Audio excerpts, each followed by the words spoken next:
Dirjen Kementerian Pendidikan dan Kebudayaan Republik Indonesia Amor Wani membuka pameran museum bertema olahraga di Museum Bala Putra Dewa Palembang.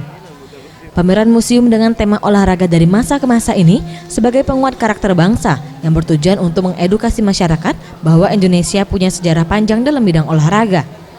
Menurut Amor Wani, setelah masa prasejarah, olahraga bergeser ke masa kerajaan, kebiasaan memanah menjadi dasar cabang olahraga panahan sampai dengan sekarang. Memanah juga berkaitan dengan bela diri pencaksilat yang tumbuh dari masa kerajaan. Abang-abang ini melihat peragaan-peragaan orang berburu, orang memanah dan sebagainya, itu adalah basic dari olahraga yang sekarang berkembang di Indonesia.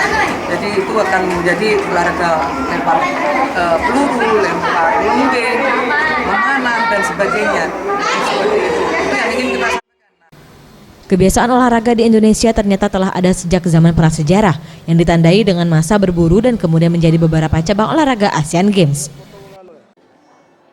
Tim Liputan Sriwijaya TV.